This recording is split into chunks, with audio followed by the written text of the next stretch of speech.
जय माता दी। मैं नीलम मिश्रा अपने YouTube चैनल ज्ञान दर्पण में आप सभी दर्शकों का स्वागत करती हूँ। आज पुनः मैं प्रस्तुत हूँ लेकर के कथा प्रकरण में एक परम शिव भक्त की कथा। परम शिव भक्त वो कौन है और किस प्रकार उनकी भक्ति रही, किस प्रकार भगवान शिव की कृपा बनी रही। तो आप लोग सुने, आनंद लें, भक्ति करें। तो सुनिए। एक समय की बात है, एक बहुत ही प्रतापी सद आचरण करने वाले भगवान शिव के परम भक्त और प्रजा के पालक, हर प्रकार से प्रजा का कल्याण करने वाले और सद्भावना रखने वाले परम भक्त राजा थे श्वेतकेतु। श्वेतकेतु राजा की प्रसिद्धि, राजा की ख्याति बहुत दूर दूर तक थी, क्योंकि वो बहुत ही बड़े भक्त थे। उनकी भक्ति की शक्ति की महिमा चारों तरफ गाई जाती। तो एक बार भगवान कार्तिकेय ने इस कथा को, श्वेतकेतु राजा की कथा को संतों के समक्ष कहा था। संतों से इनकी बड़ाई की थी कि इस प्रकार से भी राजा होते हैं, इस प्रकार से भी भगवान की भक्ति करते हुए भी शासन करते हैं, ऐसे ऐसे भी राजा हुए हैं। तो यह समझाने के लिए कार्तिकेय जी ने संतों से कहा था, ऋषियों मुनियों से कहा था। तो आज वो कथा आप लोग भी श्रवण करें। तो सुनिए।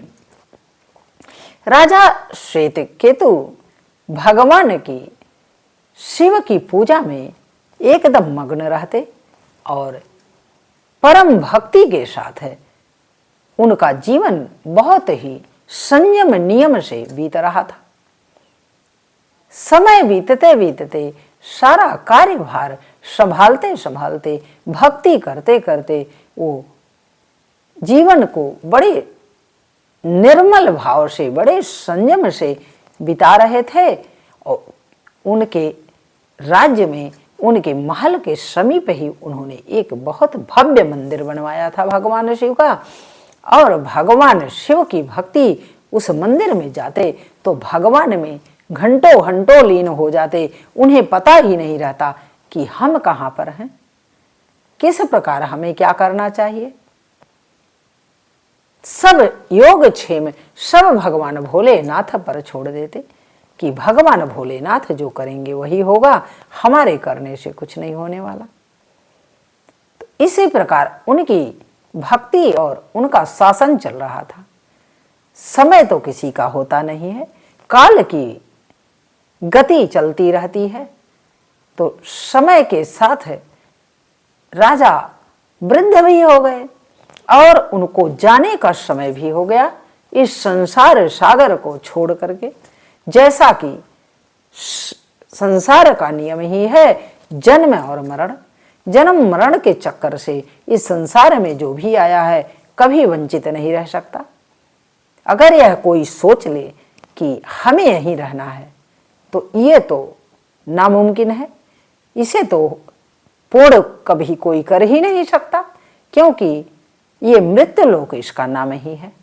तो मृत्यु लोक में तो मरना तो है ही है, मृत्यु को प्राप्त तो होना ही है।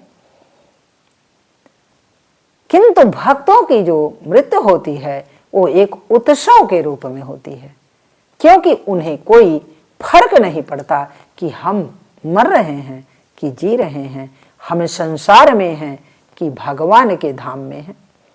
क्योंकि उन्हें प्रसन्नता और दुख समान हो जाता है। उनके लिए ना कोई सुख है ना कोई दुख है, दुखे सुखे समीकृत्वा, बराबर रहते हैं वो दुख और सुख में। जब भगवान का ज्ञान हो जाता है, परमात्मा की भक्ति का ज्ञान हो जाता है। तो इसी प्रकार राजा श्वेतकेतु का जीवन था।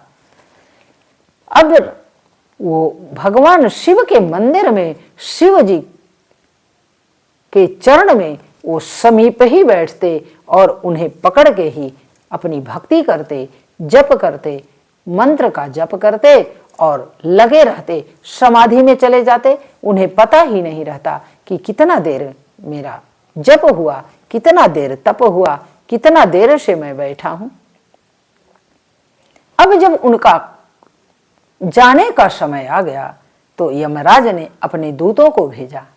अपने दूतों को भेजते हैं कि जाओ, राजा का समय हो चुका है, उसे लेकर आओ तुरंत।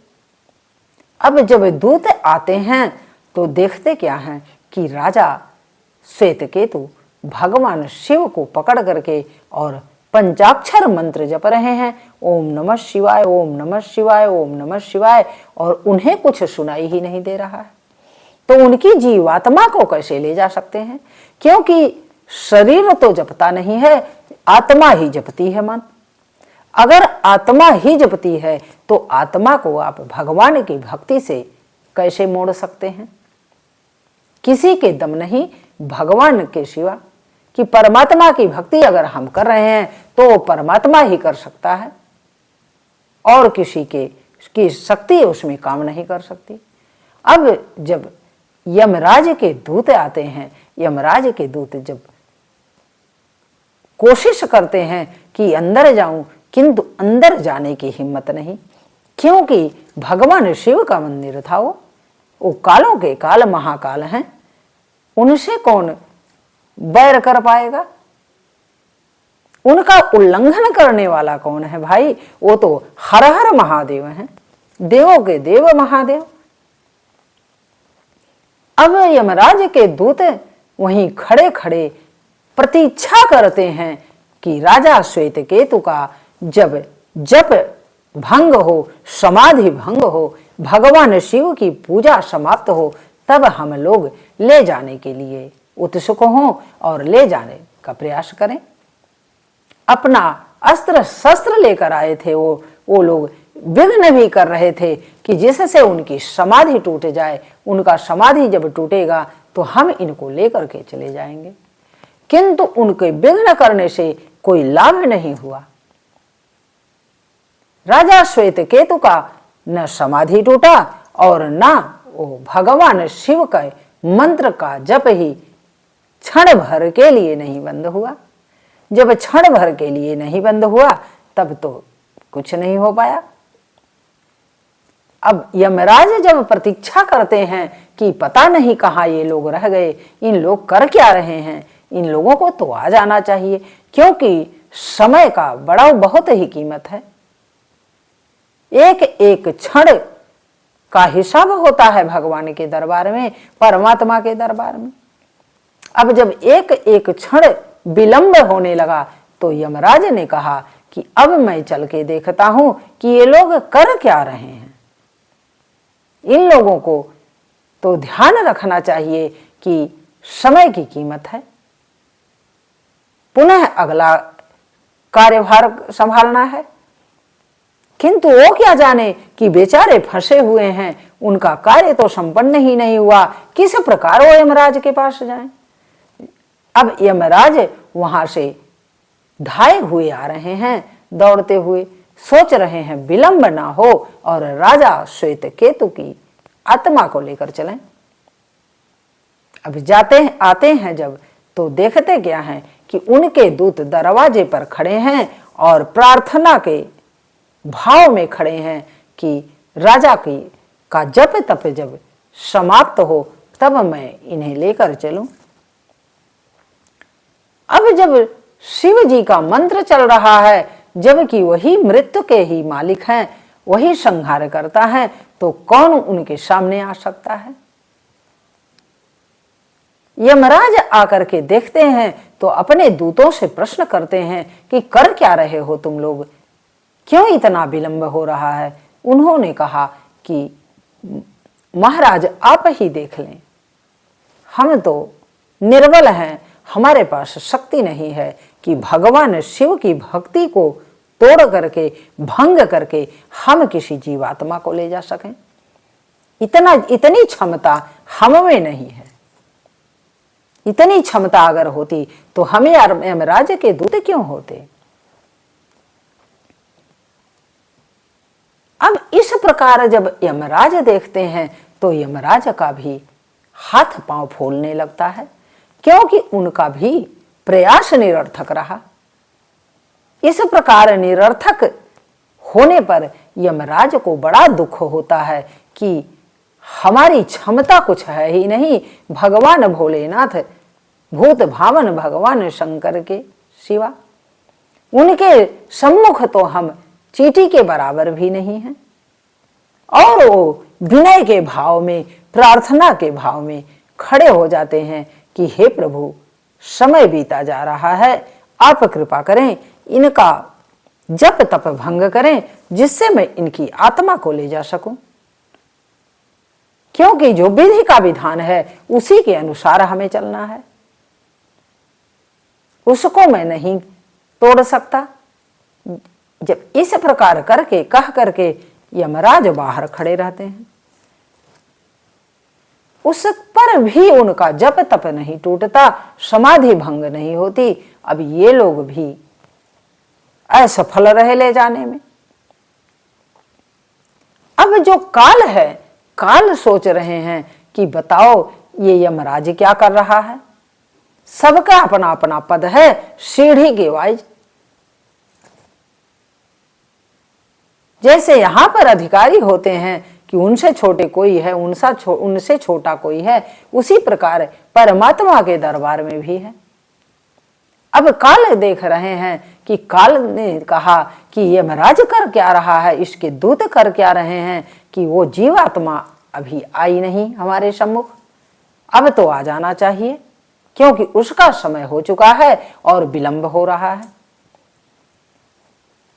जब इस प्रकार चिंतित होते हैं तो काल ने सोचा कि अब मुझे चलना चाहिए, अगर मैं नहीं जाऊंगा तब तो विधि के विधान में रुकावट आ जाएगी, इसलिए मुझे चलना चाहिए। अब काल जब आता है तो काल की महिमा तो थोड़ी ऊपर थी, महाकाल से थोड़ी नीचे थी। अब काल ने धृष्टता कर दी। काल धृष्टतावश मंदिर में अंदर प्रवेश कर गए। जब अंदर प्रवेश कर जाते हैं और उधर वो राजा श्वेतकेतु भगवान शिव को पकड़ करके पंचाक्षर मंत्र को चला रहे हैं, ओम नमः शिवाय, ओम नमः शिवाय, ओम नमः शिवाय, ओम नमः शिवाय। अब उनका लय नहीं टूट रहा है, लयबद्ध ढंग से उनकी आत्मा जप कर रही है, तो उसमें वो कैसे ले जा सकते हैं। अब काल ने सोचा कि यह तो बहुत विलंब करेगा, यह जीवात्मा तो बहुत धृष्ट है, इसके बस का नहीं, ये छोड़ेगा नहीं जब तक। और वो ज्यों ही प्रहार करते हैं राजा श्वेतकेतु के ऊपर, ज्यों ही प्रहार करते हैं किसी अस्त्र शस्त्र से, भगवान शिव ने अपना त्रिनेत्र खोल दिया और ज्यों ही त्रिनेत्र खोला, काल वहीं पर भस्म हो गया। अब महाकाल के सामने काल कहाँ रुक सकता है। अब जब काल भस्म हो जाता है तो भगवान शिव शांत हो जाते हैं और राजा श्वेतकेतु का जप निरंतर चलता रहता है। जब उनकी समाधि बहुत देर के बाद भंग होती है तो देखते क्या है, उनके अगल बगल राख पड़ी हुई है ढेर सारी। तब जब राख पड़ी हुई है तो कहते हैं भगवान भोलेनाथ से उनका तो प्रतिदिन वार्तालाप होता है, क्योंकि अनन्य भक्त जो थे। उन्होंने पूछा, प्रभु ये कैसी राख है, क्यों यहाँ पड़ी हुई है, कहाँ से आई है, मुझे तो कुछ पता नहीं, मैं तो आपके ध्यान में मगन था। तब भगवान शिव कहते हैं कि राजन, ये राख तो मैंने काल को जला दिया, काल धृष्टता कर रहा था, आपके ऊपर अस्त्र शस्त्र का प्रहार कर रहा था, आपको ले जाने के लिए यमलोक। इसलिए मेरे भक्त पर जो भी प्रहार करेगा उसका तो मैं यही गति करता हूं। अब एक भक्त क्या करता है जवाब में, उत्तर में क्या कहता है, भक्त श्वेतकेतु ने क्या कहा, कितनी बड़ी बात कही, कितनी न्यायोचित बात कही। यह सबके वश का नहीं, ना सबके पास ज्ञान है, ना सबके पास इतनी सद्बुद्धि है। श्वेत केतु ने भगवान शिव से क्या कहा? कहा प्रभु आपने काल को आज जला दिया है, काल अगर नहीं रहेगा तो काल का कार्यभार कौन संभालेगा, और काल नहीं रहेगा तो जीवात्माओं को ले कौन जाएगा, और हिसाब किताब कैसे होगा। प्रभु यह तो अन्याय है, आप काल को जीवित करें, नहीं तो विधि का विधान गड़बड़ हो जाएगा और आप पर आंच आएगी, क्योंकि आपको लोग कहेंगे कि अपने भक्त के कारण पक्षपात किया है आपने। तो प्रभु ऐसा पक्षपात ना करें और काल को जीवित कर दें। जब इस प्रकार अनुनय विनय करते हैं श्वेत केतु, तो भगवान शिव कहते हैं कि धन्य हो राजन, तुम्हारी भक्ति युगों युगों तक गाई जाएगी। तुमने इस प्रकार न्यायोचित बात कही है और तुम्हारे कहने के कारण ही मैं काल को जीवित कर रहा हूं। और वो कमंडल का जल छिड़कते हैं, काल जीवित हो जाता है और काल जीवित होने के उपरांत भगवान शिव के चरणों में प्रणाम करता है, कहता है कि प्रभु जैसी आपकी आज्ञा। और राजा श्वेत केतु परम धाम शिव के धाम चले जाते हैं। उनके लिए विमान आता है और भगवान शिव की जय जयकार करते हुए ओम नमः शिवाय, ओम नमः शिवाय जपते हुए भगवान शिव भोलेनाथ के धाम चले जाते हैं। तो इस प्रकार से भी भक्त थे, ऐसे ऐसी भक्ति, निर्मल भक्ति, श्वेत भक्ति। श्वेत उनका नाम ही था, श्वेत केतु। उनमें कोई दाग नहीं था। श्वेत मतलब सफेद और केतु का मतलब होता है झंडा, जिसमें कोई दाग न हो, जो एकदम निर्मल हो, जिसमें कोई समस्या न हो, कोई रंग न लगा हो, उसे श्वेत केतु कहते हैं। तो उनका जैसा नाम यथा नाम तथा गुण। तो ऐसी निर्मल भक्ति थी उनके अंदर, जैसा नाम था वैसा गुण था, वैसी तपस्या थी। तो इसी प्रकार राजा श्वेत केतु की निर्मल और स्वच्छ कथा रही। आप भी भगवान भोलेनाथ की भक्ति करें, जप करें, तप करें, नियम करें, संयम करें और भोलेनाथ की जय जयकार करें। तो बोलिए भोलेनाथ की जय। इसी कथा के साथ, इसी के साथ मैं अब वाणी को विराम देती हूँ और अगली कथा पुनः मैं लेकर आऊंगी, आप सबके समक्ष प्रस्तुत होंगी। तब तक के लिए बहुत बहुत धन्यवाद, बहुत बहुत धन्यवाद।